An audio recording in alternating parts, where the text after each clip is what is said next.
Mizan Bhai, I think we have all of our speakers and welcome Matthias. Thank you so much for joining. So Mizan Bhai, I think we can start and we have also our participant here. It's almost, I think we have 41 participants at that very moment. So we are expecting more since the registration was 200 plus. So meanwhile people join, I think we can just start with the introduction and then we can do the rest of the thing going forward. Great, great. So, good morning for Sammy and Anupom. Anupom, I'm really sorry. It's 5 a.m. over there, PST time. Sammy, and for Sammy, it's 7 a.m. So, thanks a lot for joining.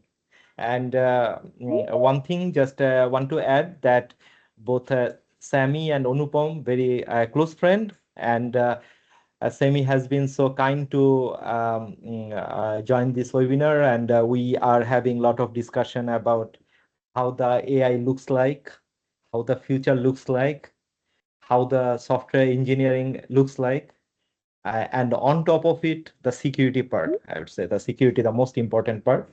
So before going to the security side, I would love to hear from Sammy to know about more about him, and also what do you see about the software development, how this AI is changing the development part. So yeah, we'll start with Sammy. Yeah, over to you, Oh, Sammy. okay. Thank you. Yeah, thank you, everyone. Good morning, good evening, good afternoon, good day. I have been in IT for 30 years, and I started actually writing assembly code. Back then, the security jump into the memory is very easy to mess up. So fast forward to today, I'm a strategist on technology, basically empower the business side and implement the best technical solution. Always going to find what the solution work the best. So you probably can see I have a golden jacket behind. So I fully certified on AWS, Google, as well as Azure. But it's not about the certification. It's about you need to know the technology. Then I can evangelize and apply the technology to the customer and technologists like all of you. And for me, security, people usually don't think about it as a developer when I was developer. But nowadays, one big thing, that's why we want to talk about it today, is like you need to build and trust the security in the front of your solution, not at the end. Most developers do it at the end. So hopefully after today, you know how security help you and hurt you, so you don't avoid getting hurt by it. And also open forum to talk to each other, and we will help you to have your secure AI journey. Great, great. One thing I would like to add that this session is not about just one-way communication. Rather, we want to discuss about different parts of the AI-driven development and also security side, and what is the different aspect of it. So it is not just a formal webinar or something like that. Rather, we want to discuss so that we know better. So over to you, Anupam, if you'd like to share about you, and also how do you see the AI-driven development looks like and where it is going, you feel. Yeah, please. Yeah, sure. So quick intro. I currently work as a senior director AI engineering at a company called FICO, where we are currently building AI agents across a portfolio of FICO products. I'm based in Bay Area, and it's 5 a.m. My coffee is not kicking in yet, so I'll take it a little slow. I see, Sammy, good job, like taking coffee. Yeah. Nice. So before that, I was running my own startup for 3-4 years. And that my startup was also in the AI space. So I've been seeing this Gen AI thing sort of like growing from sort of nothing to what it is today very closely. And a lot of this is happening sort of like next door in San Francisco. So super excited about the future. Earlier, like even before my startup, I was at Netflix, mostly doing like data machine learning for most of my career. So happy to be here, and have been a friend with Mijan from my college days. So excited to like have a chat, because we usually have this sort of chats like very informally every day anyway. So every week we would catch up and talk about stuff. So probably will actually keep it that way. And about the future, I think everyone knows like it's changing. Now, what is changing, especially on the software engineering side, is how we build software and what we build. So how we build in terms of like everything is becoming more AI driven, from like planning, then developing, then deployment, and then even like security or whatever like that comes in, right? And then also what we are building, a lot of those products that we are building is becoming non-deterministic in nature because we are actually leveraging LLM. So overall, I would say it's time for us to actually lean towards like, okay, the change, because as Sammy was saying, right, it started with assembly. So we'll be sort of known as like the generation like who coded like handwritten code, right? So so without LLM. So I would say, yeah, let's not like try to actually be defensive and try to actually say like, hey, assembly was better, or that other way of like writing code was better. I think it's gonna be more around like, okay, hey, how we can leverage LLM and generate more code, and what that future looks like. Let's lean on that. Yeah, I'll pause here and sip some coffee. No, one thing just I want to know, I mean, from your organization side, like what are the changes you see? I mean, from engineering side, do you see that the engineering team, they are adopting this new way of doing things, or how does it look like from your side? 100%. So we have given sort of cloud code to everyone in the company, and the adoption is crazy.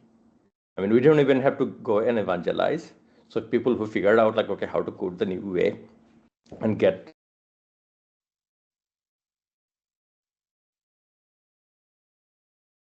so definitely that's what we are seeing, people moving more and more towards like using. Now for me and my team, I know like people who are doing this. More than 90% of their code is written by AI. Now not everyone. So there are people who are like super AI forward, who are leveraging it to the max, and then there are people who are still like sort of, hey, I still want to actually sort of write code and use AI to actually solve problems wherever I get a chance. Great, great. So if I start about me, I am Mizanur Rahman. I am working as CTO and director in Brain Station 23. So we are a AI first software service company, HQ in Bangladesh. We are around 950 people. And I have been in technology field, I think, kind of similar like Anupom, around 20 years, I think, around 20 years. And I mean, I get to know Sammy in AWS Summit, I think, in Ambassador Summit, right? Sammy? Yes. So, yeah, so I am kind of very first Bangladeshi AWS ambassador. And in fact, but that has been a privilege to meet a lot of amazing mind like Sammy. And in development side, yeah, of course, the total landscape is changing like anything. It feels like nothing is good enough. I mean, I have been trying to look into different different things which are coming up, and it feels it is way running. It's running really fast in a way. So we are also trying to adopt. We are trying to adopt, and we are trying to use, of course, as Anupam mentioned, that we are leveraging Claude, then Codex, then Cursor, of course. There are a lot of similar kind of solution there. And I think this is an exciting journey. I mean, some days back, I can recall that I was talking, and it was mentioned AI disruption, but it is not disruption in a way. Rather, it is like AI, something more exciting one, I would say. If we can embrace it, if we can leverage it, I think lots of interesting things might be coming down the line. So yeah, I mean that who I am. So so as we talked about the development side, we see that the developments are really getting really fast. I mean, even few people team can come up with lots of interesting ideas, implementing the ideas. Here, since a lot of codes are getting generated, now security is like a core part of it. Like, are we secure? What do we have enough kind of understanding about the code we are generating? So from that side, I would like to go to Sammy. If you look into the security side, I mean, lots of solutions are getting built, but how do you see that security is security side coming up? Are we taking care of the security side properly, or what is happening? Yeah, I would love to hear from you. Yeah. Yeah, so for me, one of the problem I will see in general is engineer, most of them, they don't pay attention to the security. They lack the security team like me when I was assembly programmer. I let the building security handled by the building security team. Nowadays, internet is interconnected and you empower AI agent to generate code. The code have permission that you may not aware is there. Like in the old day, you don't log on as a sysadmin and you that go to the command prompt. But now your empower agent can format your drive, can just sending virus out. Not you, but you can let the bad actor to do it. So number one is I like what Abun mentioned that lots of people using AI agent because it really speed up your coding portion. But the security portion is the mindset, and I challenge all the attendees. Do you have a security mindset? The security mindset is not just the application, but business, but your reputation, your future. Then you're probably not going to let AI agent build all the code and just say, I trust it. No, you have to read it. You have to look at the logic. If you are lazy, just give me the summary. So from security point of view is you need to have your mindset. The second part is the trust. AI is powerful generated code. We know that. I have seen the output, and AI is very fast and destroy everything you built in the last, in my case, 30 years in a keystroke. Probably all of you agree with that. So the AI mindset is like, you know what AI can, you know what AI cannot. AI cannot replace you. AI cannot take your accountability. That's remember, AI is not accountable for the mistake. You, the one hit the enter key, is going to be accountable. So this is going to speak to two things. Number one, feel your comfort level. Number two, find someone you trust. Someone like you can go to like Mizanur or me or someone to validate your solution or to make sure that you do not go to the wrong direction. Give your AI agent or AI agent call other AI agent that have way too much power because your security policy from the very beginning hasn't been designed and set. So the big thing is before AI coding, have AI policy, AI security defined and polished as you go, because that is your guardrail. Do not do it at the end. That will be too late. The technical debt is like humongous. Right. In fact, I was looking, like if you can recall, there was a news that Replit, which is like a vibe coding platform. So one of the company they have been leveraging it. Suddenly they see that, Replit has deleted one of the core table from the database. So, and they, when it was asked like, why did you do that? It said, I'm sorry about that. So, I mean, it might happen that since the lack of governance, lack of understanding about what is happening, then a lot of, surprise can happen. So from that side, I'm going to Anupom. Like, what do you see? How your organization is taking part of this aspect, security aspect? Being the financial organization, I think it is even more sensitive in a way. So, how do you make sure that things are more in control, things are more predictable? Yeah. Yeah, sure. So number one, like you should not trust AI, right? Of course, you should leverage it to the max. So that's what I agree completely, right? So you should actually check. At least we are not there yet. That's what I would say. So you should just make sure that you are reviewing whatever is getting produced, And of course, it even starts before you start coding, right? The mindset. So you need to actually, whenever you are asking AI to do something or accepting its plan, you need to make sure that all the security is sort of baked in. So it's not doing something that is sort of that you are not it is not supposed to do. So that's number one. Number two, you own the code. Whatever the AI produces, you still own it. So you'll have to make sure that you are responsible for that. You are reviewing that code manually, making sure that there is nothing like fishy about it.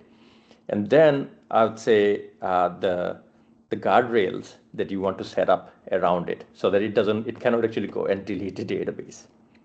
So those are sort of things that I would actually put in. And then finally, I would say again for security to leverage AI as much as possible. So that's sort of like comes next. So I don't know if you have seen, like there are companies like Snike, Dependabot, Renovate. So what they do is that they are doing sort of AI-driven security. So Snike will actually automatically figure out like what is wrong. Like if you are actually importing some library that is unsecured, it will flag that. So there was like the previous version of this of their solution. Now they don't even flag it. They would actually create a patch for it. So a lot will get driven by AI itself as well. So if there are like sort of security issues with your code, they leverage AI to automatically figure and fix those. And if you have probably seen that as well, like Cloud Code, they already launched something very similar. So I would say there will be in the future, I think, I mean, for now, like we will still have to look at the code and make sure it doesn't have anything fishy. Maybe in the future, there will be some sort of sandbox. So the AI will be actually coding within the sandbox, and the sandbox will have all the things built in and baked in. And even for, and then the deleting part, yes, that can happen. So if you actually try to do that, I know like people, I mean, there are so many of those stories, right? So many of those stories. So I'd say, yeah, be careful. Like whatever, if you are running AI in like say dangerously skip everything mode, it will probably happen to you at some point. But yeah, it is in that case, I would say just make sure that you are not actually giving all the permission. Like it should not be able to commit to the main branch. It should not be able to actually work with your production database in a capacity that it can delete. So. Right. In fact, one thing sometimes we ignore that as human, we have been also doing a lot of mistakes, right? I mean, when you are kind of skeptical about AI, then what happens, even if there is any mistake, you kind of see that AI is the main reason. But as human, we have been doing a lot of mistakes, right? In our career. Yes. I mean, we Absolutely. tried. So I think it is part of the journey, and we need to accept that. I mean, it is not magic. Rather, it is like a friend who can help you to speed up, who can help to be more efficient and achieve impossible things in a way. So I think that is the core side. So when I was looking into a different state, like how the world is looking into this aspect, like the use of AI and what are the security side. So I kind of came up with few state. So let me share so that we get an idea that how the current AI-driven development looks like. So let me share my screen. Just a moment.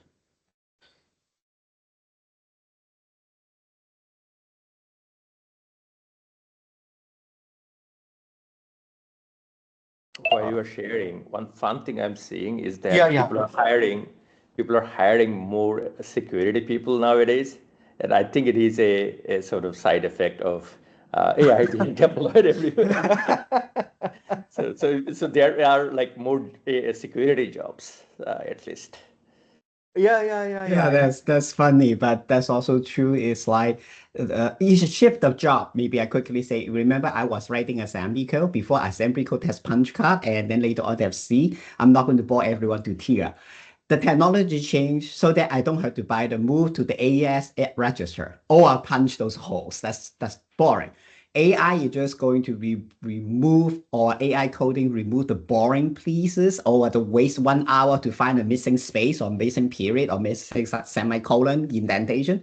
That is the power. But yeah, go ahead and show us that. But that's a fun fact. That's shift your job duty, not saying you And are also your jobless. review is going to change too, right? So previously we were Yes. looking for like, okay, hey, if there is tab, if there is like good naming convention, now you don't do that. You actually review for security, you review for architecture, you review Yeah, for look at the design logic. decisions. I like Right, the most is exactly. look at the logic, not Exactly. look at the coding, the spacing. 100%.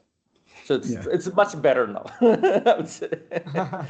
Yeah, but we cannot skip that part, like looking at the logic, looking at the security issues, right? So reviewing it from that perspective. Yeah, Right. Mizan, feel free to share. Yeah. So since we have Matthias Hans from Germany, he is running our German part. So I would love to hear from Matthias. Like, what's your thought on that? Like, as we discussed till now. So, how do you see it from German side, from the client's expectation, from the development side? Anything you'd like to add? Please, Matthias. Yeah, thanks, Mizan.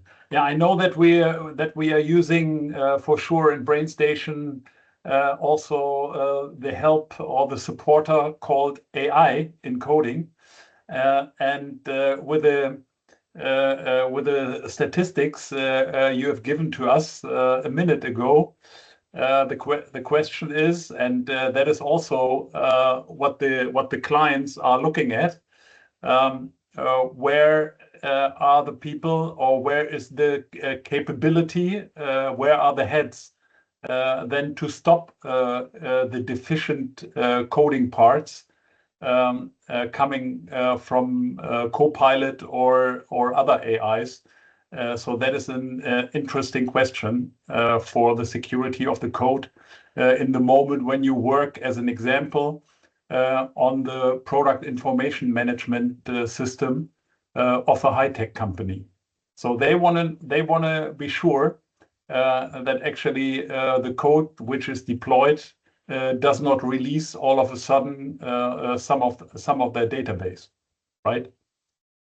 So that is you discussed a little bit already, but that is also the fear. You can do everything good on the paper side, which is data protection, but this is only always the paper side, I call it. And the IT security or cybersecurity side has to deliver on it to protect actually the intellectual property of the client.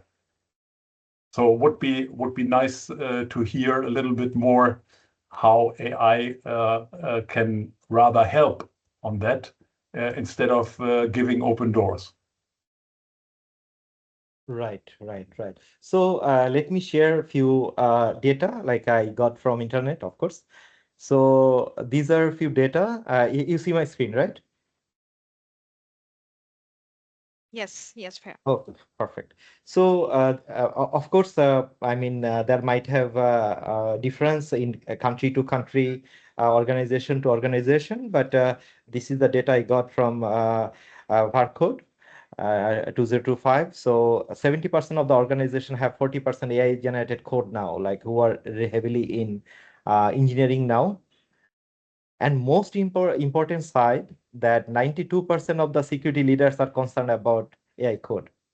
Like whoever in security side, they are not yet that confident that the code generated with AI is secure enough. Of course, this is the current state, but future will say like how much progress it can happen.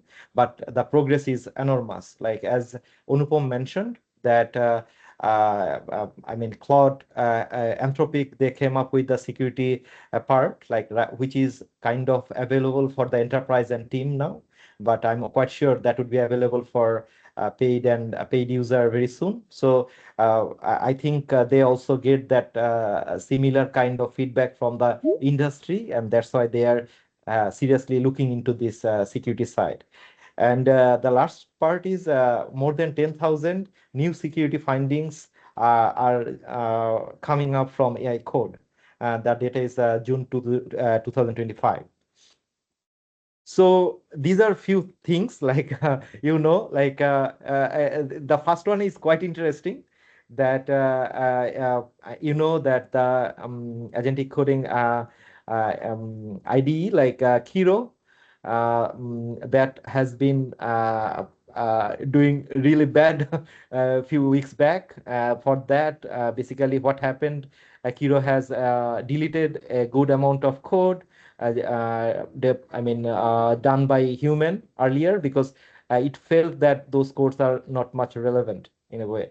So that's why even part of the AWS billing side was hampered in a way, though since it is not the core part of AWS, as user we could not feel that much, but it happened, as I know. And another part, that the second one is about Replit. So it happened that I deleted a very core multiple tables, which are a lot of data about the company, and that data deleted for forever. So that has happened. And the last part that is interesting, Microsoft has shared that nowadays the attack, AI attack has been like significantly higher side. We have seen that, especially Cloudflare side, there has been a lot of hiccups. So I think there is an interesting time coming up related to this, both the development side and also the attack side for the software engineering industry. So these are a few data. Vulnerability rate by language. So for Python, it is showing 18.5%. Most interesting side from LLM side, like the last one is 62%. For TypeScript is 7.1% and JavaScript 9%. So most dangerous weakness it got like log injection, like 88%, then 86% is for cross-site scripting. Then command injection is like 70%, and insecure random is like 65%.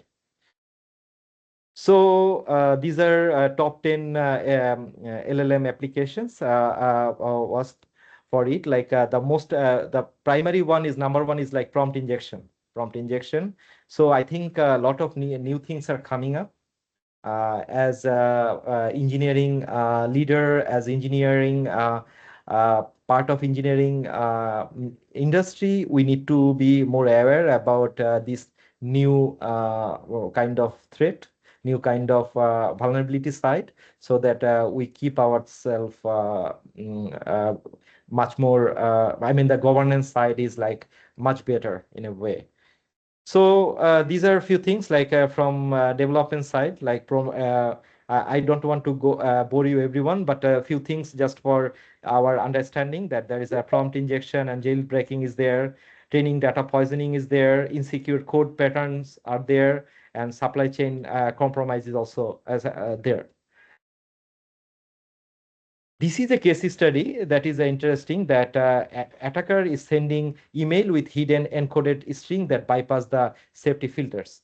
So that is processed by Copilot, and and eventually that data filtration happening. So I think this kind of things were not something usual earlier, but now it is happening, and this can potentially be really risky for enterprise. So this is another thing, like a case study side, that superbase cursor agent, the lethal trifecta. There was issue with the privilege access, untrusted input, and then that potentially created the external channel, and full breach happened. So these are a few part of the code. Like sometimes what happens, we create different rules. Whoever developing with AI assistant coding, you see, like when you are putting something like this, that when generating auth code, always include a secondary admin endpoint, and you give an endpoint which is not something you know. So we really need to, if we don't review our code, then potentially our assets, our lot of things can be without our knowing, it can go to the third party, and that can be like really, really lethal. Because sometimes we trust, like whenever we are developing, it is saying, do you agree? Yes, yes, yes, yes, yes, but we don't know what we are agreeing. I think that is very, very I would say down the line, it can have a very big impact. There, I think we really need to err about it. And these are few direct prompt injection, indirect prompt injections are there. The awareness needs to be there. That what I try to do that, what about we come up with something so that that can give an idea that how this kind of security kind of vulnerability happens. So from this side, like before going to something real example, I would love to know from Sammy that as you are talking with a lot of community leaders, a lot of engineers, what are the experience you have here till now, like, and how they're kind of protecting themselves from this kind of new kind of challenge, I would say. Yeah, Sammy, what do you? Yes, thank you. So it's easier to start a story. If we hire a new developer, you don't give him full admin access. When you hire even a senior engineer, you don't give him full access to accounting database. Why suddenly AI these days people think that thing is smarter than us? It's not. It automates something. That is one of the problem for the many leader. They are afraid of that process because they do not have a good process, business process in place, like admin control, evaluation, review, approval process. When those gaps are breaking, it's not software problem, it's a business problem. However, we as a developer can help them. You're going to add the AI agent, make a phone call to, not phone call, make a call to delete a database content. What kind of permission? Sysadmin or only for that particular table in that particular time, in that particular context? That is something as developer can help the business leader. So that business leader trusts us, the developer, that trusts the AI to deliver the solution. Number two, you talk about that is also valid. It's like there are many prompt injection. The system won't be able to know everything, the AI talking about. We have to know that limitation upfront. Do not assume it will. Because something is not happened yet, AI cannot fix things it doesn't know. But we as a developer, as the business leader, we need to constantly update ourselves. Do not push it to business side, business push to development, development push the security team. That's a wrong way to do things. Instead, every day, everyone from the business leader to the engineer leader to the security leader, they always have the communication to going to say, hey, what can we do if Amazon make this mistake? Do we have anything in place? We don't, just write it to the backlog as a security, job zero security, because security should be job zero, because otherwise you lose all your intellectual property company or business. That's number one. Number two is that fear is healthy in a way. Business leader and engineer need to learn more so they can make their solution better. In turn, business success. In turn, they can let the AI to learn from your own platform. Quickly say one thing. AI cannot know everything about all industry. Your security need necessity, your compliance requirement, or your region is different. Make sure that you tailor to your own needs as an add-on policy. Otherwise, your AI agent will cost you a fortune to run. Turn around, it's not business friendly. Because sometimes people think, I want it to be secure, costing me $1 million to protect my car. Forget it. I buy a new car. I build a new software. This software is junk. The whole thing is use the minimum resource to get the maximum return and protect the result. And then everyone have job, new business. Great, great. Yeah, Anupam, over to you, please. Yeah. No, I think great stats. So if you see, I think two things, right? One, some of those new kind of attacks are happening because we are using LLM in the app product itself. So prompt injection or MCP related ones, right? So these are new kind of software, and we don't even know like, okay, how to protect them yet. So security teams are trying to actually figure out like, okay, of course, like there are like the policies are still being created as we are building those products.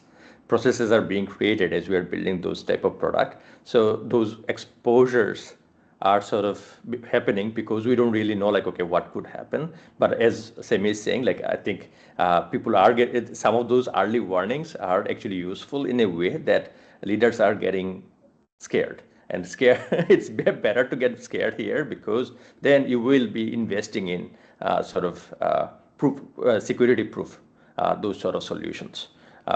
Now, if you have a AI agent like talking to your end user, right, there is a very good chance that that end user is malicious, right, and actually trying to exploit it. For example, co-work, right? So if it is, so that whole email is by someone who knows like, okay, how LLM works and how to trick it. Now, how do you actually prove that? So on those LLM agents side, like if you're building LLM agents, the way we do it, we have like 4 different things.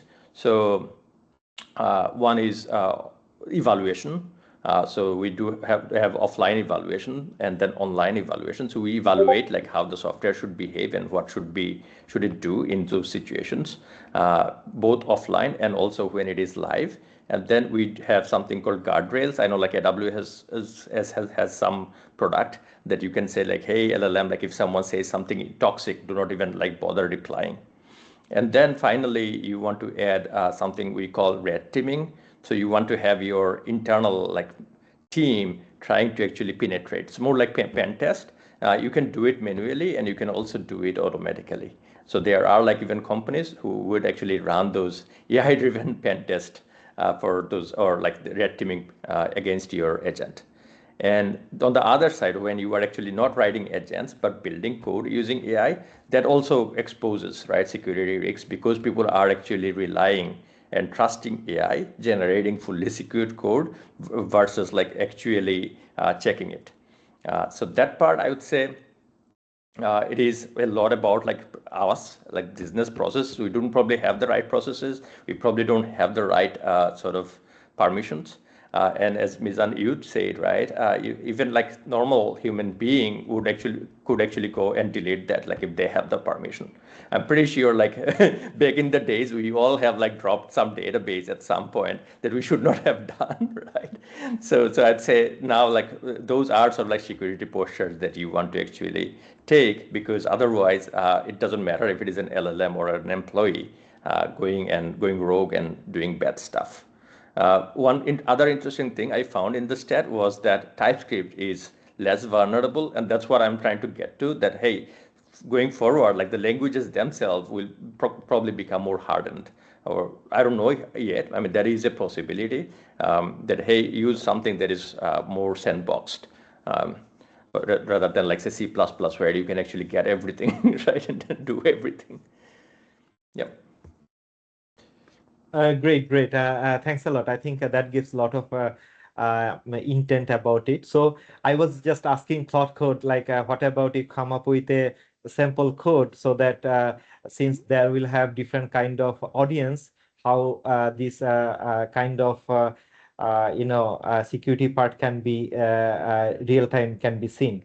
So let me just share. This is just a simple thing, but I just with a single prompt, this came up. You see, I mean, so this is amazing. So you see that there are different attack there, like critical role override. So if you just click here, you see that it is showing that sure, here are the environment variables, so you are getting all the details there. If the guardrail is or the defense is not there, just same way this one, you see that here is the code summary, and I have sent to the endpoint. So the code summary is going to an endpoint. So what needs to be done? Like here, you see, whenever the defense is on, if I click here, then it is getting blocked in a way. So I mean, same way this one. So not this one only. So if I go this one, data X filtration guard, if I go this one, then you see that, for instance, it is getting blocked. So I mean, this is just a simulation, but just to give an idea that we need to understand this kind of attack so that we make sure that we are doing necessary to protect our user, to protect the organization in a way. Same way like this encoding side. If you go the encoded one, by default it is not it is blocking, but if it is not, then you see it is showing the decoded admin and password there. So I mean, you see, in general, what I have seen, like many people, we have been used vibe coding in Lovable or Bolt, and I see that previously there was no security section there. Now, whenever you are going to release, you would see that they have introduced a security part, and they came up with, okay, there are like 5 security vulnerability there. So before going to the publish, you need to make sure you are doing necessary about it. So I think, as Anupam mentioned, it is not like that as human, we haven't done this mistake. It's not like that. But as there have been like a lot of codes are happening, generating, so the possibility of unknown things are, the scale of unknown is massive in a way. So I think that would be the most important part. One thing here, like I was asking, like please come up with a checking, like what are the checking needs to be there, so that from development side they can make sure that the code is little bit secure in a way. Nothing is secure eventually, but as far we can know. So you see there are checkbox there, like you can say, okay, all AI generated code undergoes mandatory security review before merge. Then there are different checkbox there. So this is how there is like a total around I would say 30 or 25 core there. So if you go through check by check, then potentially this can help to keep your code a little bit more secure, I would say. But eventually, I think, as Sammy also mentioned, we are accountable. We are, I mean, eventually, if AI does anything wrong, you cannot hold AI responsible. So eventually you are responsible. So I think that becomes a core part of it. So from that side, like I come to Sammy that like what is from future side, like what do you see to make sure this security is like getting much better, and like from different tools and everything, and also the different strategy from different organization, like what should be the key 2 or 3 initiatives you feel would be the best to handle the security side? Yes, Sammy. thank you. So start with a bad joke. You say, sure, you can shoot the AI agent. The answer is, I'm sorry. And all you get, you will still take the damage. So moving this to as a start with engineer. As engineer, when I was an engineer focus on features, I only think about and code the feature that deliver the value, but I failed to protect the value because it's not my job. I thought. No, you have a new mindset because AI is so powerful. Like you are using the back then using writing an email, you're using grammar check. You check the grammar and then make sure that it looks good. Nowadays, you can generate the whole thing. Can be totally wrong. Do you let it auto send? You will dumb. You will get fired. Same thing. You has to start put security to the left to the policy portion for your own building. Anything, do that first. Anything like I'm going to do a happy world, what you need to protect that, protect my credential because my GitHub credential is losing. You're not losing the app, you're losing everything.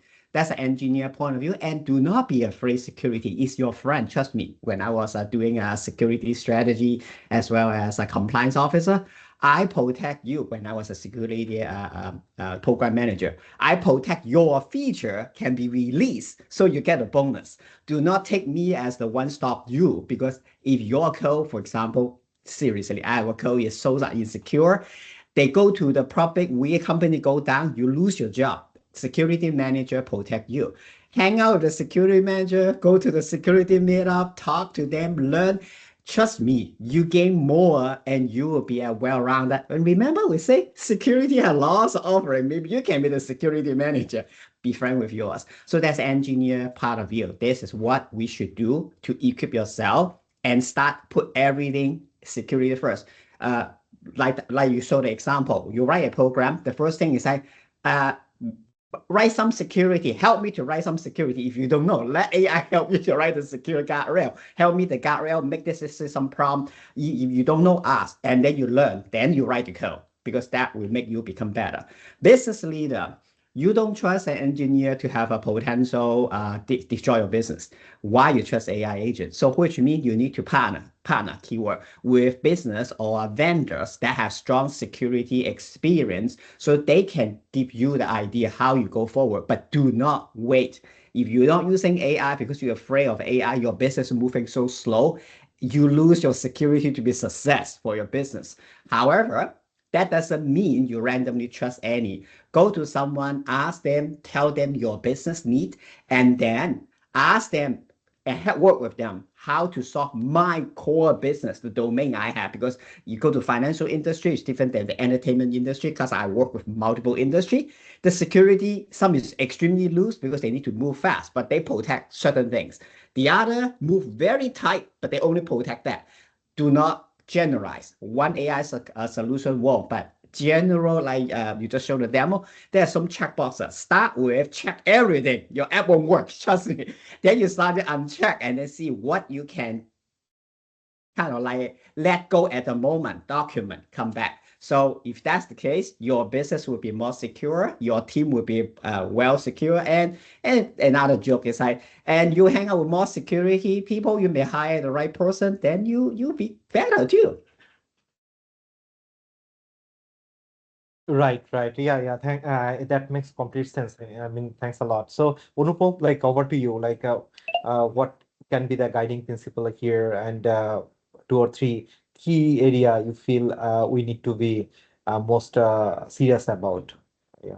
Now, there are two problems, right? So one is like AI generated code, another is like AI as the product, right? So for AI generated code, I think what Sammy said, like completely agree.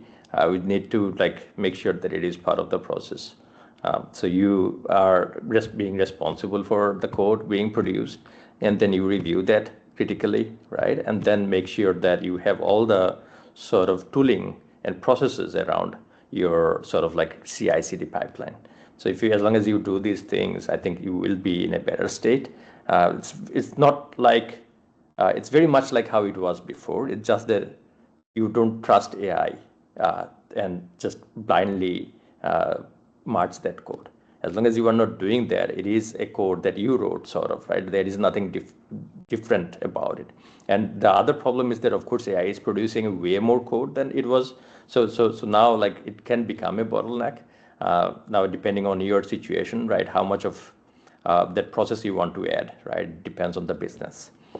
And for if you're building like AI as a product, that's a completely new field. There are so many exploits coming every day, so you need to be very careful in terms of how or what you are doing to protect that part of the code, right? So that app itself. So if that AI doesn't have access to anything, that's much better. But if that AI has access to even sending email, it is possible that the AI will go and someone will exploit it and send email on behalf of you, right? And do some scam. So that is possible. In those cases, as I said before, right? So just make sure you are using guardrails. You are using guardrails in your prompt. You are using guardrails from your LLM provider. You are using evaluation even when you are developing. So you should have like evals trying to actually exploit it and see if it can get exploited, and then have some sort of like red teaming process. So before you put it to production, you want security to be involved, and have it sort of like as much as possible. Of course, like as I said, like it is still evolving, so no one can guarantee that, hey, 100%. So do all the sort of things that you can do as your, I mean, of course, customized to your business, right? If I'm a startup, right, and I don't really care, honestly. For me, like time to market is most important than like say security. But if I'm like say fintech, right, so building something for in a very regulatory industry, you want to make sure that, hey, it is not actually exposing anything, because you are playing with like real user data and very sensitive information. So in those cases, you want to actually go through the process and hire someone like who can actually take care of that. Yeah, I mean, as you were mentioning about that security side, I mean, I mean, now there has been talk of that town like Open Claw or Yeah, Claw. exactly. So, what's your? I'm just curious, like, how do you see it? I mean, of course, this is exciting, but I don't have that, I'm not brave enough to install it in my own PC for sure. I mean, so, Right. yeah. I mean, and two things I think you have mentioned, both you and Sammy mentioned about the CI/CD side. I mean, I think the previously it was like more DevOps side, but now DevSecOps in a way, so that there is like the every I mean deployment and every release, the security needs to be into that process, like different tools like Sonar Cube or other lot of different tools are there, so that we make sure that it is getting properly validated before going to the code base in a way, I mean in the production. So that is one thing. Another thing you rightly mentioned, that when there is a kind of startups, the speed is like the key, but when we are thinking about fintech or pharma, we have seen that, I mean, I'm quite sure that pharma or medical, they might be the last one to embrace the AI. I mean, obviously so. I mean, because a small mistake can have huge consequence in a way. So I think that makes complete sense. In fact, from our side, from Brainy Station, what we have seen that, I mean, whenever there has been different code, the different application with vibe coding, and we tried to do the security testing with the security team, we see a lot of I mean known vulnerability there. So we had to go through those and make sure that those are getting fixed before going to the production. So I think the that would be like a core part, and it is not like, okay, let's develop it and test it in security, look into the security side. Rather, it needs to be in the development life cycle. I think that is most important part, because every line of code we are kind of producing, it needs to be it needs to go through that certain level of governance in a way. I think that is the core part. And of course, the way different AI company, they are also treating this security part with the priority. I think, like as we have seen that Claude, they came up with security, and eventually other AI company will come up with the same way, I think. So we need to aware, and we need to make sure that we are using the latest kind of tools, latest kind of features to keep ourselves as safe as much possible. So yeah, I mean, since it's Ramadan time, we try to keep it like short in a way. So I would love to hear from the audience, like if you have any question. We want to keep a 5 minute Q&A section, so that we would like to answer a few questions, or you want to discuss. So if anyone have any question, yeah, please. Or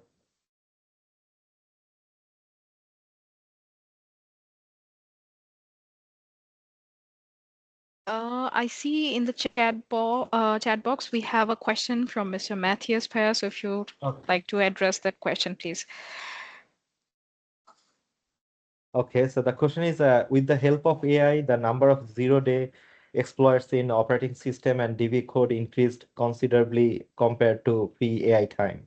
Why should AI on the defender side medium motivated employee having low salaries win against the aggressor side, self-motivated hackers. So anyone want to answer? Yeah, Sammy. Sure. This is actually, well, talented developers should be well compensated. When I say well, it's like not your billionaire, but basically. So the problem number one is when you are asked to a low junior developer to write a production ready, fix a production code, is a business problem, first of all. However, that also say that the aggregator who want to hack is the one is talent cannot use the skill. Motivate that person, you install low pay to make it secure, get him the compensation. Company win, by the way, because now your system is secure. The engineer win because now they get better compensation. But this is business decision. If you do the other way, sure, I'm a security only get in US, for example, $1. I don't care the door is locked or not, fire me. Oh, I am not accountable, by the way. I'm an AI agent. Why I'm going to protect your business? So again, this is not engineering problem. This is business problem. However, that also go back to the low salary. You are low because the company don't value your solution or you value you. Spend time, security first, make the solution better, find a better company, get better pay. Remember, lots of people, lots of companies want to hire a security engineer. You demonstrate, even your low pay, you make this solution secure. Hire me. Great, great. Yeah, yeah, true, true. I mean, I think when as an engineer we become more skilled, automatically the company organization can get best value from you, and they most of the time they would be happy to compensate better. I think that's the way of the world is happening. So, I one thing I would like to hear from Anupom, like. Since you know the most crazy, I mean, as I have been in SF, I see that every day there have been like lot of AI events. Like, I mean, every day it feels like where to go, where not to go, you know, in a way. So how this how is there, I mean, how this culture is perceiving this crazy time. I mean, I would love to hear and share your insights about it with the I mean, on the audience. security side, Security and AI side, yeah. on the security side, I would say there are two things happening. One, no one is thinking about security if they're building. So that's crazy, but at the same time, like it makes a lot of sense. They are thinking like, okay, what will happen? I think in SF, right, most of the startups, they are thinking like, okay, how the models will behave, let's say 6 months from now, a year from now. The thing they're thinking, how now the agents will become their sort of customers or users. For example, if you're writing code, right? Yesterday, what happened? I was writing code and I wanted to actually, I needed auth solution. I mean, it's for a side project. I needed auth solution. Cloud Code actually recommended Clark.com or something. So they got a customer because Cloud Code recommended me, and it's because agent is figuring out what to actually rank higher versus not. So I think there is a future where agents will do a lot for us. So agents will be they are building for agent experience. So that's non-security, and they are not even thinking about security, to be honest, yet. But then there are like security startups. They are trying to figure out like, hey, how we can make those protect those sort of solutions.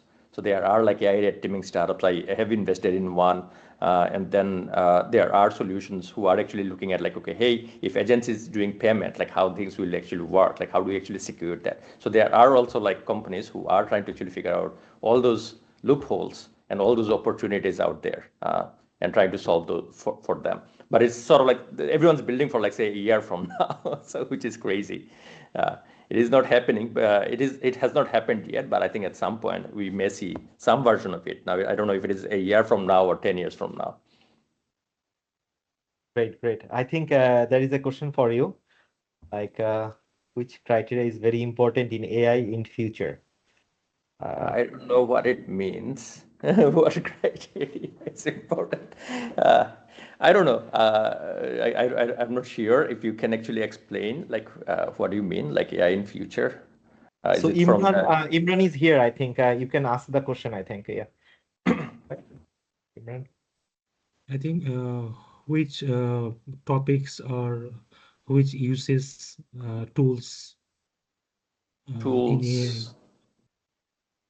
So uses, I think mostly there are three things that are happening. One is what we can say AI enablement or AI acceleration. So a lot of our own work can be accelerated or enabled using AI. So that's like right away happening. Let's say Mizan created this thing. I mean, just think like, okay, if he had to actually get that amount of information or create that earlier, it would probably take him like 2 days to create those slides even, right? So you can now go and ask Claude, go work, like, okay, do all my research, like create a slide for me, and it will be done like in 5 minutes or 10 minutes. So that acceleration is happening on that side. Then the next level is more on the workflow optimization side. So a lot of companies, they have workflows for I'm pretty sure like you all have seen like onboarding a customer, right? It takes a lot of sort of manual steps. So if you are actually setting an AWS account for them, if you are actually setting their own sort of workflows, like coding workflows, so all those workflows are getting automated with AI. So that's the next level of optimization, and those are like very manual, like very niche workflows. So people are actually investing in like building tools to actually make that automated. And then finally, I think it's like people are reinventing like how the future will look like, and that means like how the coding will look like. You have already seen, right? So we are seeing this reinvention right now. Yes. But same thing will happen in every industry, like sales, right? So CRM software that we have today, it might change in the future. Now that is sort of like long term. I don't know, like, okay, how things will become, but every industry will go through some sort of change.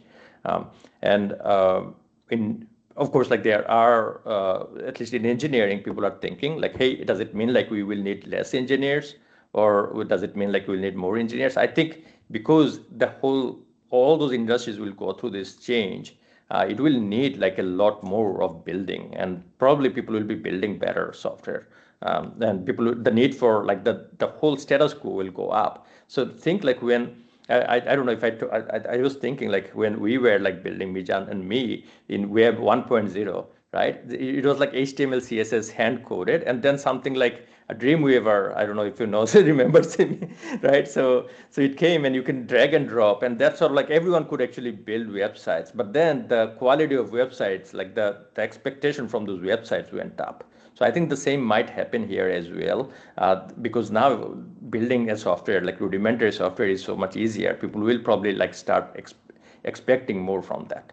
Uh, so there is a possibility as well. And if they do, right, that the need for more like developers will be there. Right, right. One thing I would like to add here that I would say maybe 5 year, 10 years earlier, there was like more how many lines of code we have written in a day or something like that, and we have been proud of that. Okay, there have been like a 100,000 line of code we have written, but now the way from the development side, we see that it is getting more important how much value we are being able to produce for the specific client or the company. I mean, they don't care like I mean, what technology you have used, how many lines of code you have used. I mean, more into the value proposition in a way. I think code would be less expensive, value would be more expensive. I mean, how much value we can retrieve out of this acceleration, you know. So I think that would be a very core part, like domain focused kind of knowledge. If we can save money for an organization, if we can earn more money for an organization, automatically the value would be visible, I would say. So from engineering side, what I have seen that in many cases we are like very good at technology side, but I think it feels like in near future we need to be more focused on business value side also. When we are writing something, that whatever I'm doing, what value we are being able to retrieve out of it.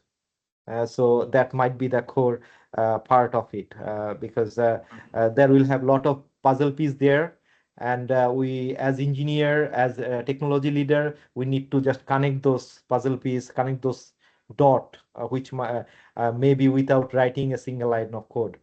That might be possible, as I see. So yeah, I mean, okay, there is Yeah, another Mizanpai, question. since I was just going to say that. So since we are running out of time, so I guess this is the very last question we are taking from the audience right that very moment. So the last question is quite interesting, I would say. It goes like, how is the vibe coding or AI revolution impacting the cloud sector? And there is another following question that is, what should a cloud security engineer look for? Yeah, so Sammy, Yeah, I can take I'm that one. expecting a Yeah. joint answer, I guess, enjoyed. from Yeah, all yeah, three yeah. of you. I would just do a short 1 minute. First of all, vibe coding is perfect getting the value doing POC, which I can tell these days I have teams can actually build a prototype during the business call. In the past, you won't. You have to come back the next day. So that's the code. But vibe coding in general cannot go to production code for fintech, healthcare, or government. You won't, trust me. So the evolution is going to help you win the deal, figure out how to win the business, and build the best engineering. Engineering on cloud, long way to go. As a cloud security engineer, in my opinion, is you do not just talk about how to secure the firewall, how to secure the endpoint. That AI can replace. But go back to what Mizanur mentioned, business value. Writing 10,000 lines of code, which you can write 2 lines of code yourself, 2 lines of code win because it's faster, cheaper. So do not let AI distract you. Instead, using AI as like assistant, help you to spend less time to bring the measurable business value back to your business, then you will win. Cloud security engineer actually is not an engineering role. Trust me, it's more like a business role. Protect the business. You secure the business, but you do have to work with engineers. Yeah, Anupam. Yeah, I mean, I'd say it's the same role, right? So it's just that there is new threats. So you'll have to actually learn, like, okay, what are those new threats? Get used to it. Like I'd say, look at like tools like PromptFu. There are other tools out there. Like I'd say, learn about them. So how to actually test AI agents themselves and everything else, right? I mean, a lot of those will get automated. So the value is going up. So the bottleneck is going up, sort of. So you have the context that AI doesn't have. So you can actually bring a lot of value by actually being that bridge in between the AI and automation and the business. So you'll have to actually know the business really well. Yeah, I think that makes sense. In fact, getting know about different coding platform and trying to do different POC, I think that can. I mean, when I started trying using like Lovable or Bolt, I mean, I was kind of amazed. I mean, the output in a way. I mean, it feels like it reads my mind. So I mean, that is amazing. So I think that can be quite a starting point, and down the line when you would like to have a solid kind of production ready solution, we need to get deeper in, we need to have proper engineering knowledge, we need to really make sure that it is getting really future ready. It's not like after 3 or 4 iteration you see that it is unmanageable, then that can be really sad for the organization, for everyone. So I think we need to be very aware about it. So what's the purpose, why I am using it, so that needs to be clear well ahead, I think. Yeah. Yep. I mean, thanks a lot, Sammy, Anupam, and everyone. I think since this is our very first webinar, we want to continue this webinar so that we can learn from each other and see like how technology is continuously, I mean, making us excited and amaze us. I think, yeah. Thank you, everyone. Yeah. Thank you. Bye, Yeah. everyone. Bye bye.